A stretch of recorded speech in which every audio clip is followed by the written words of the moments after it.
Hello, Savannah. Hello, Savannah. Hello, ATR, and Happy New Year. Welcome to 2022, and congratulations to all of you who made it over. Listen, we made it over to a new year. We might as well make it do what it does. Have a great year. Be successful. Be loving. Be kind. Make some money. Create a business. Uh, find romance. Whatever it is that you declare and the desire for 2022, we want to be with you along the way and being successful in all of that. But listen, I could not allow another day of 2022 to go by without saturating the airways with the Kwanzaa Krawl, y'all. I know we've talked about it for the last 8 days in the city of Savannah. We have created a revival of sorts, a renewal of the Kwanzaa Krawl. And one of the things we decided in this season was there ain't no party like the Kwanzaa Krawl party because the Kwanzaa Krawl party don't stop. Hey, there ain't no party like the Kwanzaa Krawl party because the Kwanzaa Krawl party don't stop. Say that 3 times fast.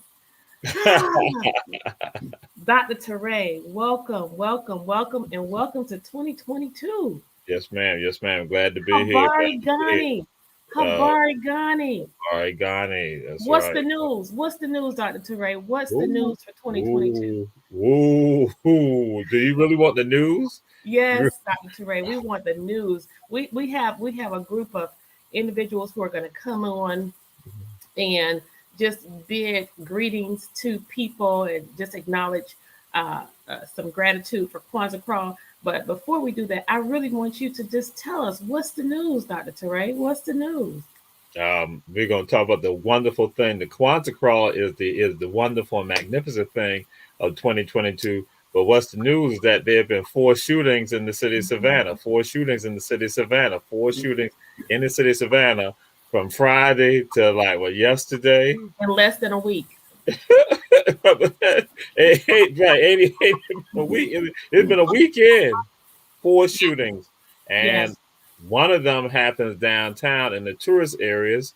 And so again, and people go, they say this about, oh, we need to have more policing. See, if we have more policing, you have more policing in the tourist areas, then it'll be okay. But like I share, folks, guess what? The shootings in the tourist areas are just a spillover from what is happening in the communities of the people who are the residents here, who are year-round people here. They reside here year-round, and this is a spillover. And the violence is not just a violence that just pop up like poof, like it's a magician, a trick that it just poof just like that. This is really about quality of life. And that the quality of life, the lack of quality of life in our communities, it now spills over. And we need to be aware that this is what happened.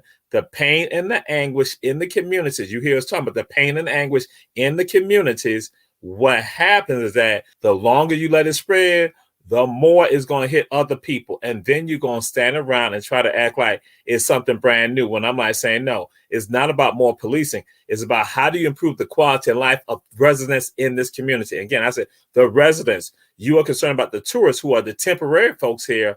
And yes, they bring money, but guess what? You got people who live here. Oh, but that's why you try to get them out. That's why you try to displace them. And then when you displace them, well, guess what you displace them with? You displace them for Airbnbs.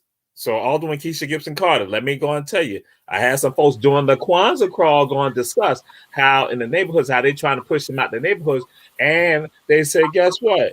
To put in Airbnbs, and that some of the structures being purchased and renovated are Airbnbs. So it's still temporary residence. So you have a situation where we have Airbnbs, we have student housing, and we have increased number of hotels now here in Savannah. And in its totality, those 3 elements are essentially contributing to the fact that we lack affordable housing. So where does that fit in, Alderwoman Gibson Carter, when it comes to crime? What are you talking about? He's talking about crime. You're talking about housing. It is a microcosm of events that create the elements of criminality of which we see on the streets of Savannah. Oh my gosh, Alderwoman Gibson Carter, why do you always talk about litter and trash? What is this cleanup campaign? Too legit to live. What are you talking about? Listen, everything is deliberate. There is a method to madness. When we see litter areas, we see an impoverished mindset. We see a hopeless people. We see a helpless people. We see a community who just does not care for the least of them. So, am I the only one, Dr. Teray, who thinks that our community is as trashed as it ever has been? We already know the statistics and the data show and tell us that crime is off the charts. We have eclipsed the number of aggravated assaults and homicide from 2019 to date. We are steadily rising in crime. And guess what? Of the number of homicides, the demographic that make up nearly 100% of them are African American men and boys who are dying on the streets of Savannah to violent crime and gun violence. And so, what does that mean? What was your whole Kwanzaa thing about? It can't that solve crime? No, it doesn't. It does not. Kwanzaa essentially is a proactive approach to meeting the inspirational needs in our community, the educational need in our community, the historical need in our community to educate people and help them understand of whom they are. But when it comes to programming, rallies, activities, that's not going to stop crime. At this juncture, Dr. Teray, you said something to me today. We're too far gone. We may, in fact, be too far gone even for just community policing. Where are we, Dr. Teray? Where we're right now, we are spinning out of control. And that we are seeing again what happens in this process right here. And I throw it out to people who are listening that this is the process of resegregation via economics that we call regentrification. That's the process. What happens is that, just like you talk about, when you have the communities being filthy, that again, when you have filth in the community and people not having concern for the community, having a broken window, all that type of stuff, that aids and embeds in the process so that people will no longer be concerned about the community. So no, it's no longer community, it's no longer home, it's just an environment of survival. That's all to it. And then when you let criminality exist within those communities, or you don't respond to it, or you don't address it on the political front, then that also aids and abets, because now that tells folks to get out of there, or then cause the property values to decrease, so then that way someone else can come in and scoop it up and then move the people out anyway. So people, when they are not engaging in something, that's not realizing that they are actually playing a role in their own self-destruction and the destruction of the community, not realizing. So then they got to try to fit in somewhere, and many times will not find a place to fit in. So that's why it becomes crucial for us not to address these issues and not take it lightly. And that some of us are sitting on the sidelines and we see what's going on, but we're saying nothing about it. And we want Alderwoman Kesha Gibson Carter to speak out about it, or they want Jamal Teray to speak out about it, or they want someone else to speak out about it, as opposed to now saying, stand up and say, wait a minute, I need to take charge of my community and not go hold some folks accountable for this. We got elected officials on the county and on the city and on the state, but more so the county and the city, that to hold them accountable about what's going on in our city, in our county. But we are not doing that at all. And so, with that, one of the reasons why we are not doing it, or why most people don't do it, is due to the fact that we relegate friendship, relationship, and kinship to the fact that we are so close. I like you so much. You're such a good person. Surely I am unable to hold you accountable, because if I hold you accountable for whatever reason, to some degree, in my mind, it makes me think that I don't like you as much. Well, let me tell you, newsflash, no one should be so enamored with a politician.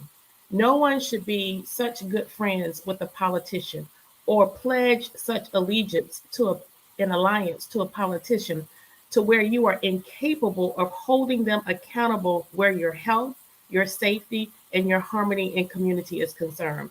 Because when and if you do that, what happens is you forego this whole notion of my brother's keeper. Because Dr. Teray, for whatever reason, I've coined this phrase. Uh, some of us have become so sanitized in the sanctity of our false security. Yes, We ma'am. have become so sanitized in the sanctity of our false security. So, because I'm in the comfort, in the confines of my home, my children are fed, my lights are Mm, on, my mm, water is running, I can pull up into a two-car garage mm, and depend on a direct deposit or a mm, mm, pension. Uh, mm. so, all of that stuff that they're going through out there, it's their own fault. No, people, we have to wake up. It's exhausting. It's frustrating. I wish I could mind my own business. I Mhm, wish I could mind my own business, mhm. but it is my business to mind the business of those who are the least among us. Because when we do that, we are thereby creating and promoting harmony throughout the community. But for the grace of God, there go I. And so it behooves us to have an investment into assuring that our community is everything that she can be so that we ourselves are safe, but that our brothers and sisters are safe as well. And how do we do that? It starts with groups, organizations, rising up and becoming vocal. There should be a huge outcry in this community. There should be an indictment on every elected office in this community for the streets of Savannah to look the way they look and for crime to be what it is. I am one person and one voice on council, and nothing gets done without a collective body of 5 people on city council. You have a county commission, and you also have a state body. And so, unless and until we hear from the citizens who have the power. And one of the things I said on the campaign trail was that I wanted to empower the people. And empowering and educating the people was giving them a voice and giving rise to their power by letting them know that as a citizen, you do not have to ask, beg, or plead to a politician for what it is that you want. Our local football coaches, uh, there are a group of them. Coach C, Coach Rhodes, Antonise Martin. I'm missing some names here. They were helped and supported by former Commissioner Jay Jones. Guess what they did, Dr. Teray? They, Coach Loho made a Right. post Mhm. that got my attention. And I said, okay, he's speaking my language because this is my fight. I can't help because people are not paying attention to what's going on at City Hall, except for when it's a news cycle of somebody allegedly calling someone a racist or cursing. That's all they want you to hear. They Mhm. don't want it. They don't want you to hear the advocacy that I have put forth, whereby I'm challenging and calling out this local government when over the last 3 to 4 meetings, Dr. Teray, we have approved petitions for housing that is not affordable to the Yeah. tune of over 600 units. Hmm. Hmm. Yes. How is that helping move the needle? But I had a group of coaches who I worked very closely with, and to the credit of our city manager, he invited them to sit at the table. And you know what they did? They made a proposal. They Mhm. made a petition. They Yeah. created a demand because they could tie directly to what their output is to a greater community need. Yes. And so now our local government is allocating upwards toward $1 million toward Little League football teams. And I'm proud to have supported them in that effort in their attainment of that goal. And so I'm excited to see what we can do together in the next 3 to 5 years to chip away at some of this street crime and gun violence where our kids are concerned. What more can the NAACP do? What more can our faith community do? I want to send a shout out to the Just organization. This is a group of local faith leaders and parishioners throughout the county who came together and they advocated for the city to utilize the CARES Act, the ARPA funds, the American Rescue Plan funds for more affordable housing. We need your voice now where this crime is concerned. We have to do better. Well, and just to throw something out there to you, now, when you talk about Savannah being dirty, if you go from River Street to Oglethorpe Avenue, from MLK to East Broad, those streets are fine. Those streets, but once you go outside of there, oh, you see the filth. You see all the, and when I'm saying, I'm not talking the people being filthy. You see the stuff. You see the trash. You see it. And the reason why I say that, because that's what happened for me. When I'm doing the tours and we leave off of Franklin Square and we didn't go over, just cross MLK 30 seconds away, guess what? You not see the difference. You see the stuff. And people not even concerned. And when I say people not concerned, that the people who should be concerned about the people, that is, I'm saying the government not concerned about it. So if the people don't have a concern about picking up the trash or doing anything about the government, and I'm talking about some of the employees don't have a concern about it either. And you know what? The government is not going to allow the trash to be in the downtown corridor. Right. Yes, ma'am. We're not going to allow that. We're not going to allow too many people who are homeless to be on the streets and harassing the tourists, right? So let's take this piece of accountability and what we actually allow, Dr. Teray. So take, for example, Fraser Homes. Fraser Homes is filled with people who are hard workers, people who love their children, people who are educated. I know one of the smartest, most talented women that I know live in Fraser Homes, Miss Tia Brightwell. But the element of helplessness and hopelessness of those homicides you mentioned at the top of the show, two of them just before midnight, as we were creeping into the new year, two of them happened right in Fraser Homes. We had to nearly pull over because of the number of police cars and fire trucks that were passing us on the way to that shooting. And so as I passed there, I couldn't help but see trash for at least that spanned the beginning all the way down to Anderson Street. Then I started thinking about the trauma that is behind the doors of the residents. I can count on at least one hand how many shootings this year in Savannah occurred in Fraser Homes. And half of those resulted in deaths. And so I'm thinking, okay, where is the responsibility of the organization, Dr. Teray? Where is the responsibility of the organization who manages that property when it comes to crisis response? Why don't we have a crisis response team that will arrive in Fraser Homes, Caton Homes, or wherever our housing developments are? Why don't we have a crisis response team to go to these places and help mitigate the madness that's going on around them? The madness, in my mind, as far as I'm concerned, that the failed policies that we have, or the lack of the ability to create those policies. We are creating these the criminal element that's rampant in our community. And so in addition to that, how is it that a leader of the housing authority, Earlene Davis, that's her name, how could you not be concerned about the most littered area in the community? What is it that you don't know how to do to connect with your people, to connect with your staff, to get this? And then let's take it a little bit further. Two members of that board are responsive to the city of Savannah. Where is the leadership of the city of Savannah?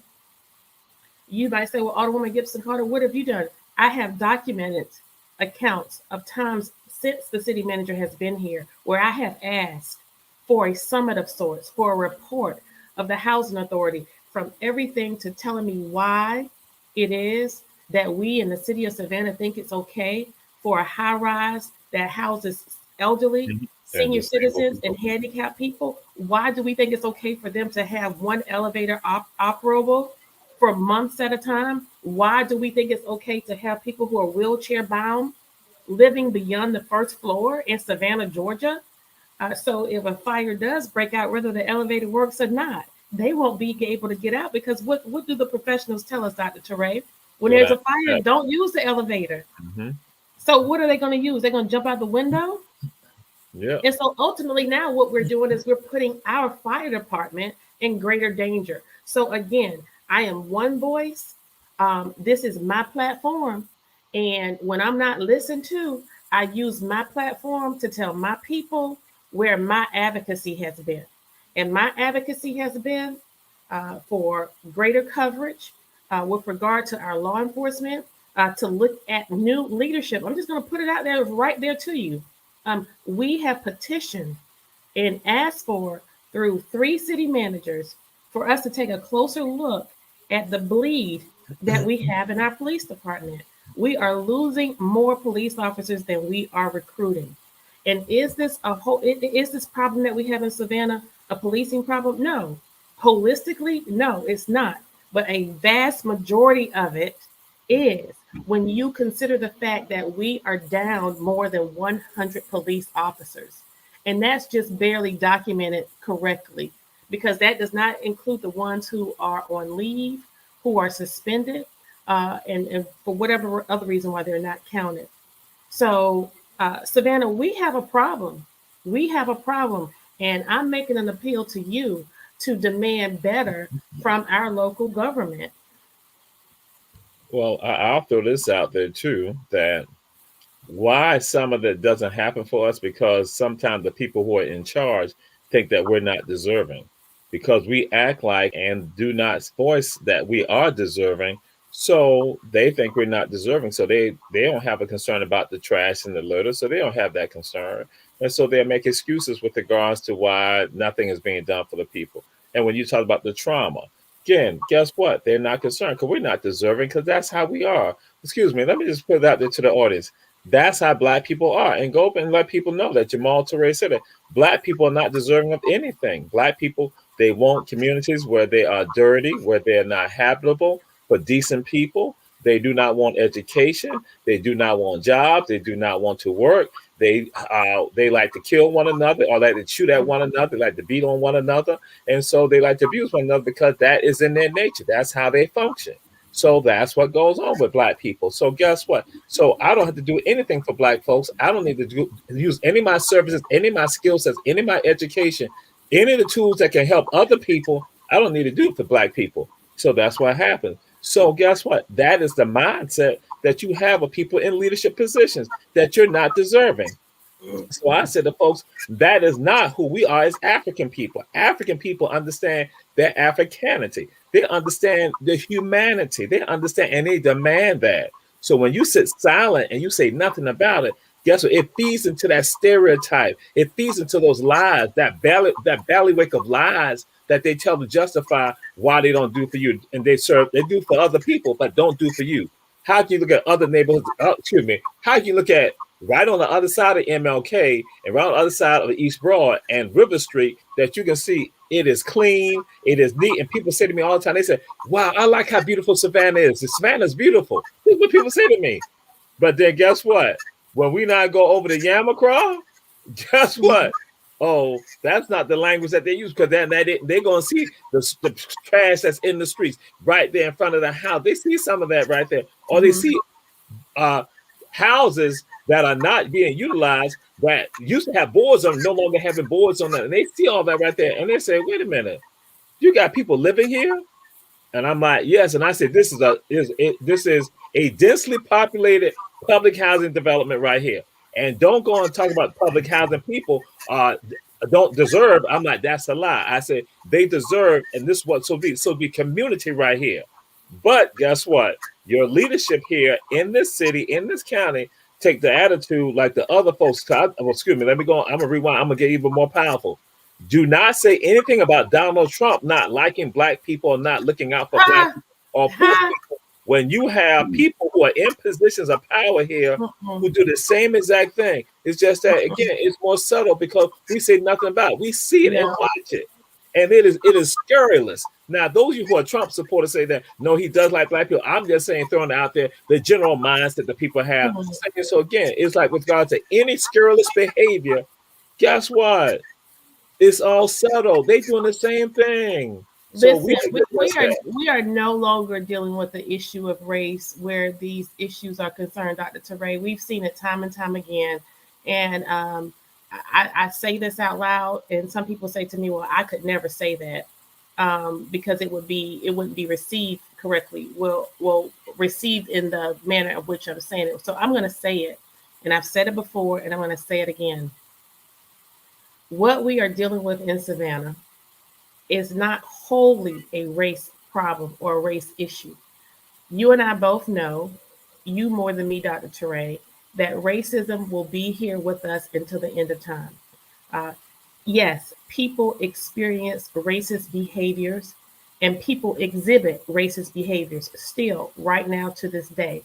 But what we are dealing with in Savannah is actually at the hands of African American people who don't love themselves, and thereby they are incapable of caring or being concerned about anyone else. And so when you factor in that we have had African American leadership at almost every top level in this city. And in addition to having that African American leadership, it hasn't been one at a time. At one point in this city, we were black leadership all at one time at every level except for the sheriff. We had a black district attorney, a black mayor, a black county commissioner led by majority black council and majority black commission.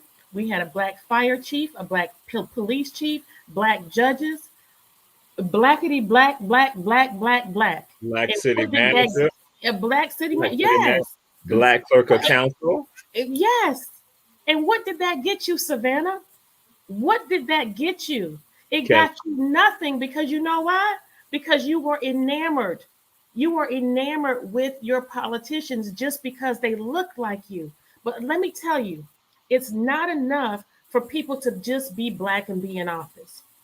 When you take office, you have to care about everybody. Everybody. But you especially have to care about those who are most vulnerable and most in need among you. And here in Savannah, that is the African American demographic. Because you know what? There's a saying, Dr. Teray, that when the big ship comes in, the whole tide rises, right? Yep. And so we've had a lot of people in leadership who were African American who basically did nothing but gaslight the people. Dr. Teray, here's what happens from where I'm sitting. They do just enough. They shuck and jive just enough. They're going to send a proclamation to your relative's funeral. They're going to come to your baby showers and your birthday parties and do the bus stop. They're going to come to your family reunions and eat up your potato salad and tell you that your blue hair is cute. They're going to do all of these things just to gaslight you and to make you think that they're doing. And I see that now. I see that now sitting at the table. I see how the two longest lasting politicians on our council, I see how they have gotten by. I see how they have gone about portraying that they're fighting for the people, fighting for the people. That's what you do up front. But when you see and you look behind the closed doors, guess what? Everybody got the same friends. Everybody got the same friends. So they just essentially are playing a game. When I'm not dealing with you, I'm not dealing with you in the day or in the night, up front or in the back. But these people, they are unscrupulous and they are dangerous. And this for them is a game. It is a political game about their personal gain and about their career and not about the people. And that's why you have what we have today. And that is the personal opinion, or that is the opinion of Alderwoman Kesha Gibson Carter. It's my Jamal show. Touré. It's my show. It's I called know, Kandily Kesha. because Jamal Touré said nothing. So Then you I'm don't have to. You don't have to. You don't have to. I ain't said that. I ain't said that. But Listen, we're gonna tell the truth. We're gonna tell the truth and shame the devil because that's what Blue Jackets do. Blue Jackets tell the truth and shame the devil. you And see, we don't care, and we don't care who care because from where I'm from, Washington Avenue, where I'm from, Washington Avenue, for those who mind, they don't matter, and for those who matter, they won't mind. Producer, we have some guests. We have some guests in I the was gonna house. say so. No, no, you was not. No, you was Yes, not. I was. Listen, listen. It's the Kwanzaa Krawl, y'all. It's the Kwanzaa Krawl, y'all. Ain't no party like a Kwanzaa Krawl party because the Kwanzaa Krawl party don't stop. Ain't no party like a Kwanzaa Krawl party because the Kwanzaa Krawl party don't stop. Listen, we have Miss Polly Cake Giants and Miss Zalonia from Future Minds with us. Tell us, y'all. Tell us, Miss Polly. Listen, when we came up with the 8th day of Kwanzaa, I thought we both were crazy. But when I say to you, it was probably the best day. It was an amazing day, and I was so excited to spend time with you. How do you feel? Tell us about your experience. Zalonia is eating something. You have to tell her to mute herself. Well, That's if you can not hear me, because me. it's a lot of static on my line. But I was very, very happy. I was so pleased to see just people come, people that I have not even seen before. Some people that I've met for the very first time. And it was just good to have what I call my family come to my house and celebrate. It was a really nice day. The family, the children, everybody was really happy. We got together after everything was over, and we were saying how it was such a lovely day over at the land of Miss Polly. That was a first for us, and we really thank you for just being a leader and taking us to new levels and new heights and getting us out so that we can share and we can see and we can experience other businesses, other Black-owned businesses, and people in the community. Even when it came down to the spelling bee, that was very. I fell in love with the children. So it was just a pleasant experience for us. It really was. Yes, it was, and I appreciate it the most. The takeaway from me from that day, outside of the kids, especially your little grandbaby, she's just a bundle of just love and bubbles. You'll see much Um, more of her as she grows older, I'm sure, because we're going to I be bet because children to her, Savannah. she's she's full of life. She's full of life. Listen, the big takeaway from me, Dr. Teray, and you can appreciate this, was the history that Miss Polly shared with us in terms of the building that her father built, as well as the history in that area. It's absolutely yes. 'Cause I was gonna say something, but I had to like step away. You know, with the Relifer family, they think they're all that. That's how they are. They think they're all that. Relifer. That's how you know they do it. And guess what? I'm just gonna throw it because I was they do it from Chatham County going on down to Liberty County. They just think they're all that. So, but I ain't gonna say that. Don't tell We're Henrietta what I 500 strong. said. We're So yes, literally yes, 500 bodies strong. So it's a yes, ma'am. Yes, ma'am. long Yes, yes, road. yes, ma'am. Yes, ma'am. So I'm gonna throw something out to let folks know right now that each year now, after the Kwanzaa Crawl, there will be a Kwanzaa Crawl Fest. There'll always be the weekend after the Kwanzaa ends because, like, you know, next year it's going to end on a Monday. So it'll be that following Saturday or Sunday. Whenever Open Kitchen gives a call to say we do it. So they'll be doing it at Miss Polly's. That's where it's going to be. That's what's going to happen. So just be ready, Miss Polly. So I'm just letting you know. So we're going to have a Kwanzaa Crawl Fest each year. All right, I'll be ready. And you know And the Kwanzaa.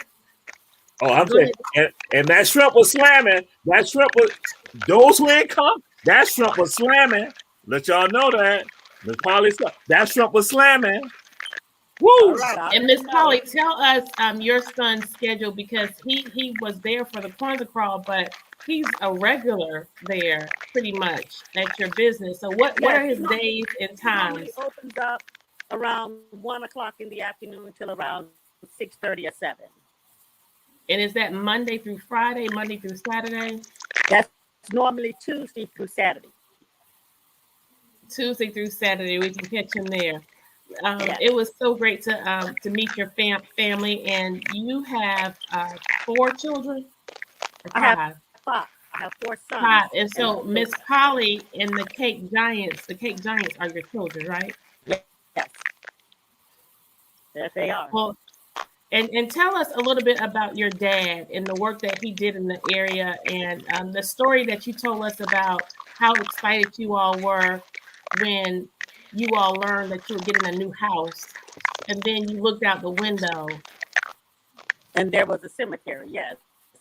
Um, my dad, even though he has a lot going on, he's 89 years old, he'll be 90 this year. But just to give a little briefing, Jamal, he was the first container inspector in the city of Savannah. Back then, when he worked longshoreman, he was an A-card man. He graduated from Savannah State University. I mean, back then, Savannah State College. And he worked down at the hall, local 1414. Back in those days, when the containers came in, they just came in and kind of did things, but there was no one to inspect the ship and be responsible for the cargo that was on the ship. So him being an educated Black man back then, that position was created for him. So he was Savannah's first container inspector. And so from that type of history, he has always pushed us forward to just do the best that we can. And I look just like him. That's my twin. Yes. But at the same time, he was very instrumental in the Kyla Brownsville area for building a laundromat back in those days. That's what that building started as. And it went from a laundromat to a thrift store, and now, as you see, it's a bakery. But we grew up in that area, and this is all we know. Like I said yesterday, just being a 4-year-old little girl, I literally walked from Ogeechee Road up to MLK, which was West Broad Street back in the day, as a kindergartner. So this was my daily routine, and it just taught us a lot about self-perseverance and gave us the pride of the community. That's why I am still back there now. I refuse to leave it because it's home for me. And the fear that some say you're in the hood or, your bakery is not in a good place. And I've had this type of ridicule, but I'm still standing there because we want to represent that Black businesses can survive. Black businesses have always survived.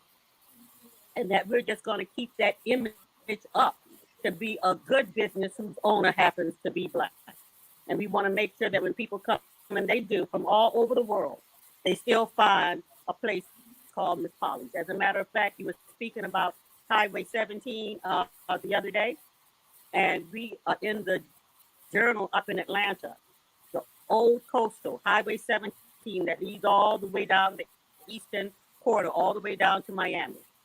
They did an article on me saying when you go down 17, make sure when you get into the Savannah area, stop by and see Miss Polly. That's the history that we were even awarded a segment in that magazine as to the trail, the old trail, the Highway 17 trail.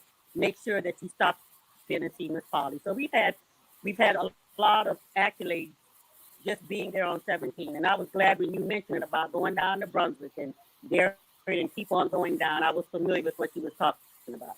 Down to Geechee Kunda. And then more accolades. I was gonna say, but here go Miss Polly now. When I'm at the place where her and her daddy, she don't tell me that information what she just said just now on Kandily Kesha. She ain't say nothing. She just had her daddy try to attack me inside there, but you ain't say nothing about that. See, you ain't giving that information up to me, Miss Polly. You were throwing I was there. I was there. He did not try to attack you. I was Whoa, there. you wasn't there when he.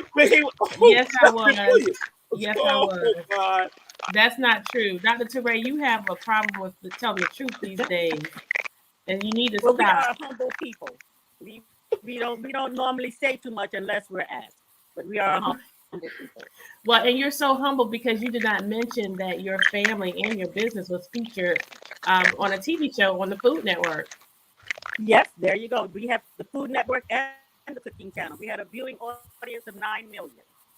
So wow. we were very happy to represent Savannah I was very proud in my own self when our camera crews came down. They stayed for about a month filming here in the Savannah area. And I was just glad to be able to say that those that came for me for my film added to the bottom line of Savannah's financial line, that we brought money to the city of Savannah because That's right. we took over a hotel, we housed all of our camera crew, all of the equipment, and I was just glad that when they started adding up the tab, I was humbled. I said, "You all spent all this money here in the city just for me," and I was very grateful, and I felt as though I had contributed to the city of Savannah financially. That's awesome. That's And awesome. I Well, had to let Girlie not come to class because they were filming, doing the show. Because Girlie couldn't come to class because she was like, I gotta be there because they filming. And then Miss Polly told me my daughter gotta be there. So whatever assignment you got for her, she better be right there with me. She'll turn that assignment in later. So I'm leave that alone. That's our class information. I was going to bring that up. I apologize. well, Yeah, thank that you, was Dr. Teray, for contributing to their success.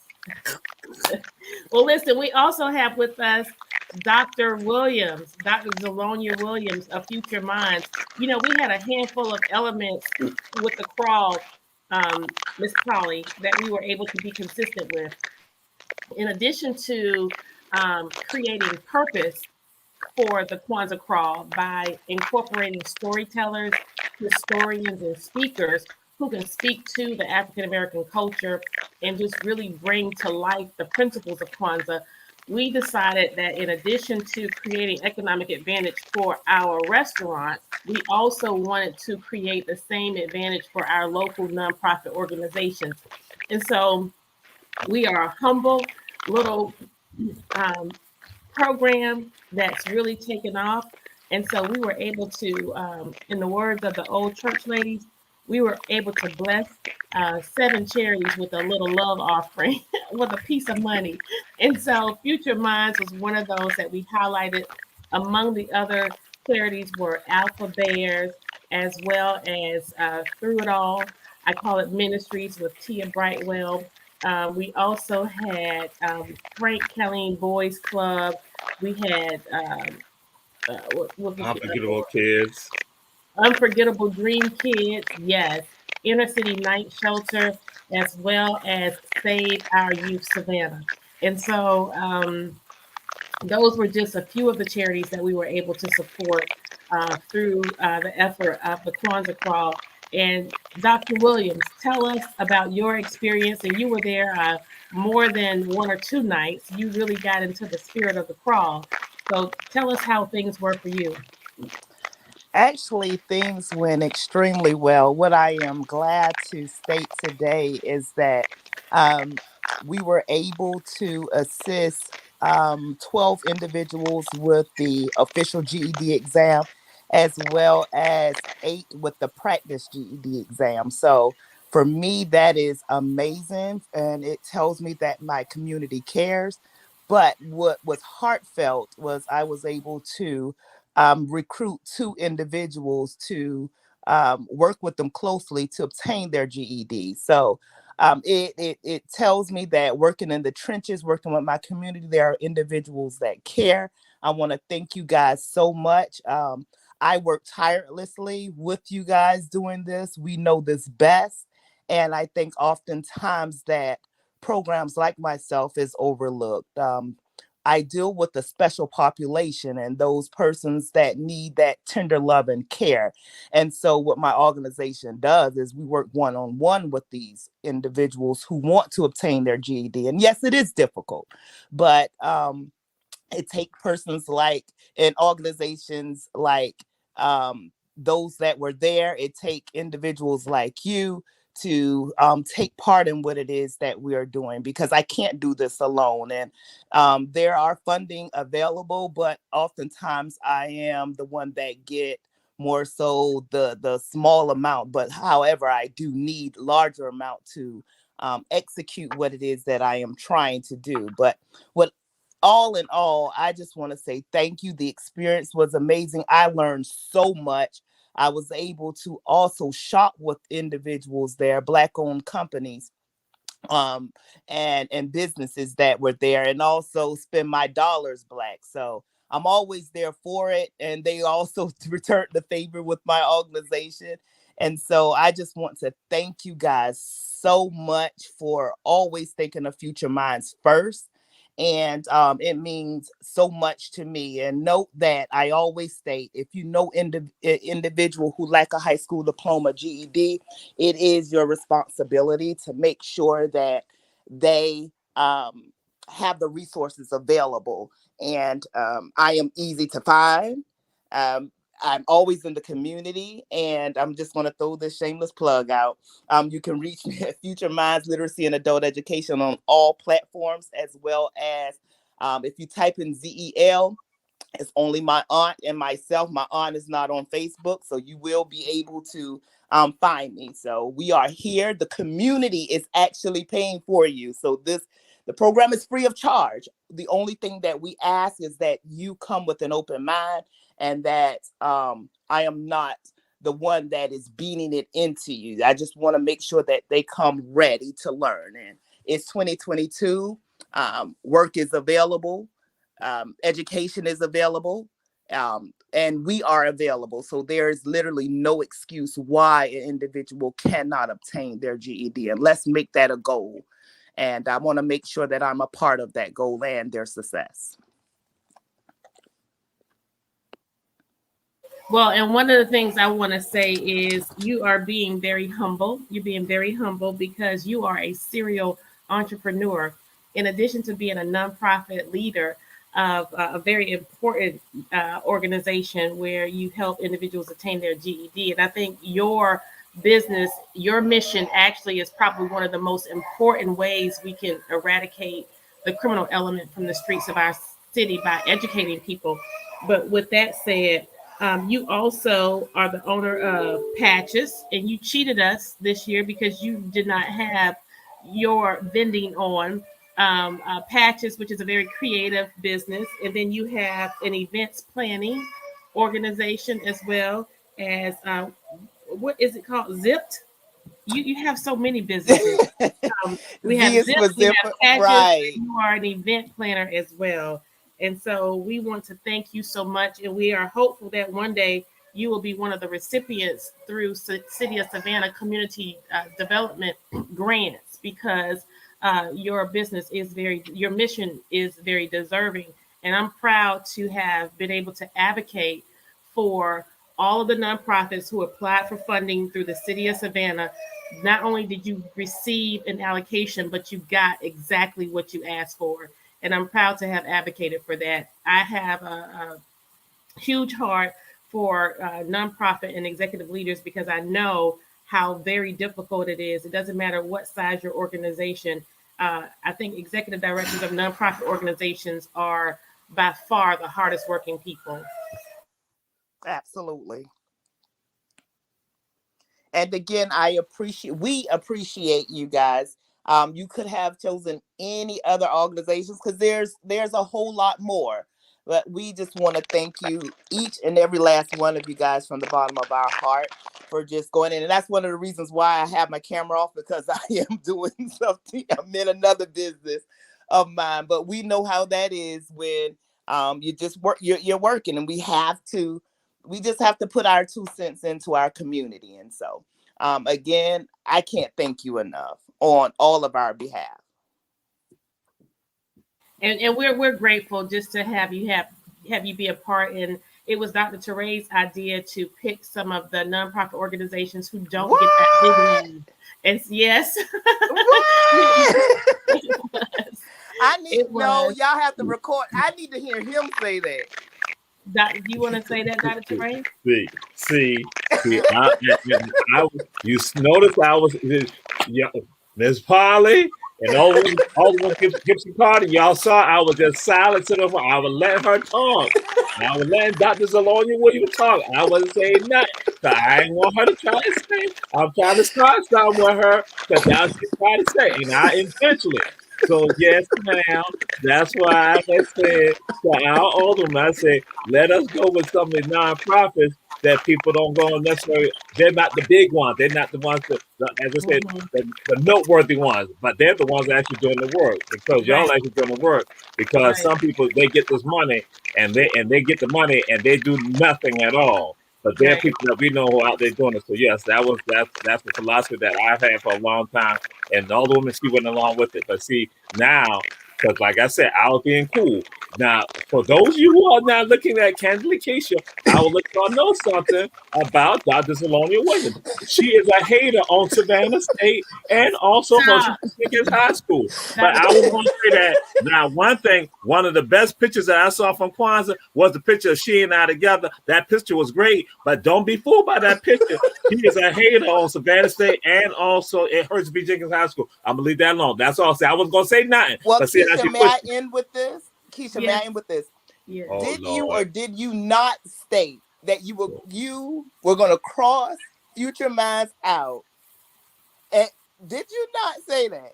Oh, I have no shame. Yes, I was, because after Okay. you had insulted generations of people. You had insulted generations of people from Savannah State and also from Hershey B. Jenkins High School. That Those was are the just ones some that would support you. HBCU. That was just some HBCU love rivalry. We know that she is an Oh, Alderwoman Ram, and I, sometimes those Rams just can't help themselves I because know. they I don't know. recognize the He's owner just of the sharing the original love. blue That's and it. gold.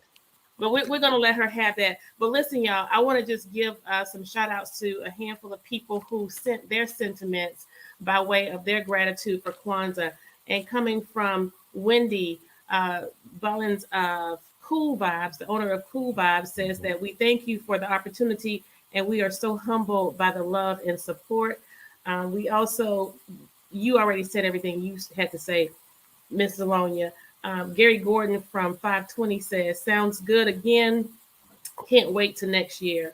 And Alicia, my partner in community. Some people say partner in crime, but it's my partner in community. We all did an excellent job with Kwanzaa this year. Can't wait to see what next year brings. And then Jackie Samesso from Liquid Cafe said, Kwanzaa is getting bigger and better every year. We appreciate you so much for giving us the opportunity to be a part of such a wonderful event. Again, thank you so much. Continued success on everything we touch. Commissioner Whiteley, this was another element, Ms. Polly, where we deliberately had local sitting politicians from the senator, the tax commissioner, state representatives, city council. We had them come and serve as hosts. So we were deliberately bringing the elected office to the people. Adot Whiteley, commissioner that is, says, thank you so much for spearheading this. You are amazing. Look what we can do together. Black businesses must grow in order for our people to be a priority in our city and our county governments. We are the cavalry to raise our people one person at a time within our spheres of influence. I'm honored to be a part of this group of extraordinary people. Thank you all for what you do for the community. Let's keep this going. And so we are just so grateful. And finally, I want to just acknowledge that this year's event was dedicated to the life's work of Dr. Leonard Smalls, pastor of Litway Baptist Church. And we did not hesitate. We didn't have to think twice when thinking of an honoree for this year's event to pick him because of the work that he's done over the years before any of us were ever thought about, but also because of his recent work with the Weeping Time and that they are working to preserve the Weeping Time property and his establishment, along with Pastor Gordon of Solomon Temple Church of God in Christ of the Weeping Time Coalition. So there's so much more we can say about how awesome that week was. We want you to visit our Facebook page. I have never posted so many pictures in my life, but it was just a pleasure to just be a part of everybody's world. And so, as we go forth in the spirit of unity, self determination, collective work and responsibility, cooperative economics, purpose, creativity, what else?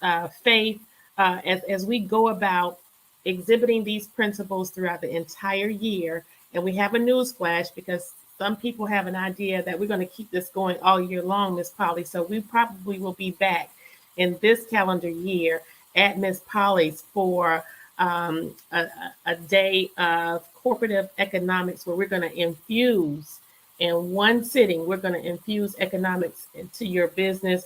One of the overwhelming themes of the week was that we want African American businesses to say the same as what businesses in the downtown corridor say with St. Patrick's Day. They generate almost their entire budget's revenue in one weekend. They generate nearly a year's worth of revenue in 1 year, in one weekend during St. Patrick's Day. And so we have faith and we have been inspired to the extent that we want some of our marginalized African American businesses to now be able to say during the week of Kwanzaa, we generate the most revenue as we did the entire year. And we can do this, Savannah. And you know what? It's going to take more than African American people to do it. So we welcome everybody. Kwanzaa is not a separatist holiday. It is a holiday of unity and inclusion. And we just want you all to know that the African American heritage and culture is one that birthed many of the communities we see and enjoy throughout the United States. And so it's certainly worthy of being honored and celebrated. Dr. Teray, any final thoughts? Well, I want to acknowledge this with regards to what you did also, and the celebration for, again, those who are looking at this right now, looking at Kandily Kesha right now. It was also COVID safe. The events were COVID safe, Oh, yeah, thank and you. that was something that was wonderful also. So when people came, looking out for the people, say it's not just about you, you're looking out for the people. So that was something that was wonderful. And Dr. Teray, will you please direct people to For Us, By Us tomorrow at 7:30 on Alderwoman Alicia Miller Blakely show? What's in store there tomorrow night? Oh, yes. On tomorrow night on By Us, For Us, there will be a television. There's some controversy about the television. It is either 62 inches or 65 inches. So, again, it was a television that you can win, and it's based on the questions that came from the Kwanzaa Krawl, from presenters and the information that you got. So you can win a 62 or 65-inch television, 62 is 60 inches plus television by tuning in and checking it out. And let y'all know the television was given by the Herschel B. Jenkins Alumni Association. The Herschel B. Jenkins Alumni Association. So let y'all understand. That's what Miss Polly. Why are you looking like that? I'm just Miss Polly. Take your camera off, please. Be just like Dr. Zalonia. What you do? So again, Herschel B. Jenkins. Oh, hold up, Mr. Producer. No such thing. I'm just going based on what they say. It's 60 plus inches. We know that. So, but you got to tune in. And the questions, that's what we told folks. You need to listen to what was being said by the presenters. You can win a television set. And I'm definitely going to be trying to win it because it came from Herschel B. Jenkins Alumni Association. It did not. Dr. Teray, here we go again. And see, I was going to say this, but Alderwoman Kesha Gibson Carter attended Herschel B. Jenkins High School. Just to let y'all know that came out. They came out in the Kwanzaa Krawl. People realize that now, understand that. They were happy to see her, their classmate from Herschel B. Jenkins High School, especially at 520 Tabard. They were happy to see her. You know, the sad part about these lies that you spew, you remind me of a couple of local television stations. I just, yeah, I guess my face and name sells. So I just hope y'all just start giving me some of the royalties. Someone actually came up to me after that event when you first did that, Dr. Teray, and asked me what year did I graduate from high school. And I had never been so insulted in my life. I mean, to me, a person who graduates and who could say they graduate, they matriculated in the halls and through the halls and between the walls of Savannah High on Washington Avenue, that says something. I mean, you got, that's hard. That it doesn't get any better than the Blue Jackets. And so when somebody asked me what year I graduated from Jenkins, I was like, oh my God. But you know what? We digress. We move on. And I want everybody who don't understand the madness of Dr. Teray when it comes to these high school rivalries and this HBU stuff, it's actually the madness is a part of the gladness because This is his way of invoking within us a sense of pride in from where we come. That's So if right. we can't take pride in our humble beginnings, That's if right. we can't take pride when we travel, when we say we're from Savannah, Georgia, Seaport Woo. 912, Oh my if God. you can't take pride and you can't rep your high school or rep your HBCU or rep your university, there's no pride in anything about you. And so it has to start somewhere. The thing about Dr. Teray, though, he has way too much practice. Dr. Teray, I think we get it now. We got it. So as we go forth in 2022, can we just and you notice I've only been calling you Dr. Teray tonight because when Jamal shows up, and I wish you then you spelled Jamal with a lowercase J. I want to deal with Dr. Teray in 2022. Oh, I don't know about okay. anybody else, but Okay. All I right. want to deal with Dr. Teray in Okay. 2022. All right. Listen, Miss Polly, thank you again for your time. I want to thank all of the families who brought their children out, their friends, the individual vendors. Oh my God, the vendors were so amazing this year, particularly Alex Baptiste with his minding my own black business, my owned black business t-shirts. We had Miss Edie's Elixirs and this lovely couple that's new to Savannah. They recently moved here from Ohio with this and that. And then we have my sweet friend Rose, who has African jewelry boutique and little kiosk, I'm sorry, within the Right. Overthorpe Mall. They were Mhm. all with us, and we had Miss Askia hailing from the Fort Valley State University with her children's book. So, so many elements. I hope I'm not leaving anything or anybody out. But we also wanted to give a shout out to our breakfast and brunch tribe, Yes. particularly Kim's Cafe and Seafood Cuisine and Hungry Vegan. We were pleased to be able to join and infuse you with a little bit of extra cash as well. So listen, we're going to sign off now, but it won't be for long. Until next Monday, Dr. Teray. Amira Jaleel. Amira. Yes.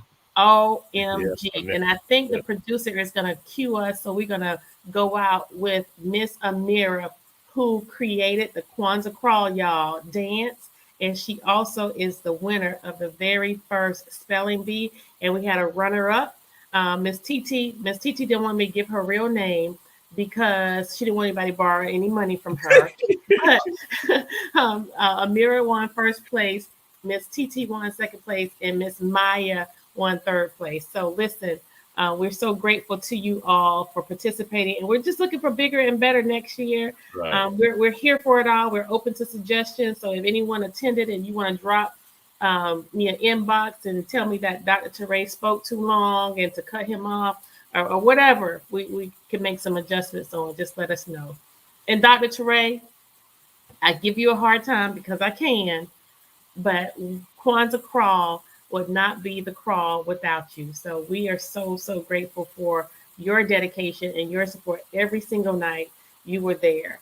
You set up every single night and you filled in the gap when a sister was just struggling trying to get there. So We're family. yeah, That's it. yes. And I want to send a shout out to Boston Scientific, to Mr. Skylar Holcomb Yes. for talking to us about the importance of colorectal cancer screenings for our African American men in particular. And he's going to be a guest on our show pretty soon to talk more in depth about that. And we now will be joined by Miss Pastor Valerie Grimes, who's going to also help with that effort. Look, it's Kwanzaa Krawl. One of the things I said, Dr. Teray, it was a good opportunity for us to network, but I don't like the notion or the idea of networking because when you go to network, the intent is to get something from somebody.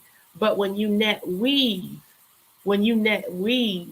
that's what we did during Kwanzaa Krawl. We were net weaving. We were blending together of opportunities and ideas, love and inspiration. And so we are so privileged to have been able to create this platform where people were able to weave together. So, Yes. Yes. yes, sir. Yes, indeed. Well, Yes, listen, indeed. I want our producer to close us out with little Miss Amira, and we want to thank you all for joining us for another segment of Kandily Kesha. Stay with us, and we will stay with you, Savannah. We love you. Thank you, Dr. Williams. Thank you, Dr. Teray. Thank Buck, you. Buck, buck, buck, buck, buck, buck. Albany State. You applied there first. We denied you. Oh, Lord. No, I did that to Fort Valley. I applied to Fort Valley. Producer, please.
Ray, calling the spirits in, our ancestors.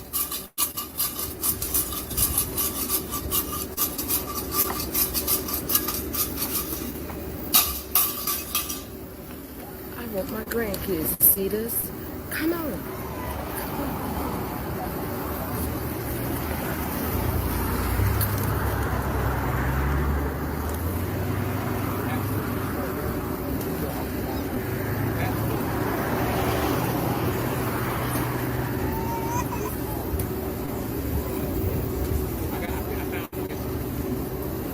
Go to him. He's calling you. Come to him.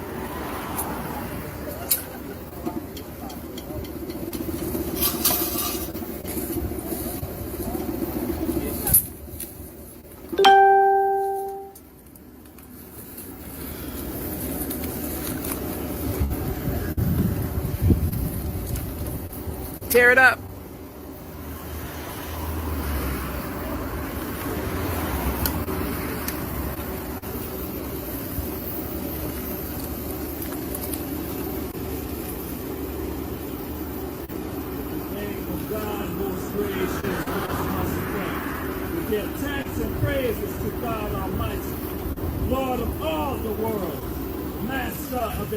Judgment. Thee do we worship and thy aid we receive. Show we the straight way, the way of those who ain't to go astray. Amen. Remember those Africans that prayed reborn in the wilderness. Amen. Remember those Africans that prayed flat down in the wilderness. Amen. El Amadal Peru, Haiti, Jamaica, Curacao, Martinique, Brazil, Honduras, Guatemala, Venezuela, Ecuador, Ames Walton, Floyd Adam, Najir Ali, Jennifer Cook. Kayalele, Kayalami. Oh, we're so happy to be here with you, the African stars, on this day. Much like we used to gather in the bush after the great Alpha. We come down from the Virgin Alamasi, the Tower of Diamonds. There we are there in heaven. We are sipping the cool water of the Happy River. Oh, some of you do not know the name of the Happy River. It is called the River Nile. We are there by the River Nile, sipping the cool water there. And God Almighty said to we, that spring, spirit, go down and let the world know who it will be. So we come down now at Virgil Alamasi. And then we step upon the Holy Land. When we step upon the Holy Land, we step upon Djibouti, Somalia, Eritrea, Ethiopia,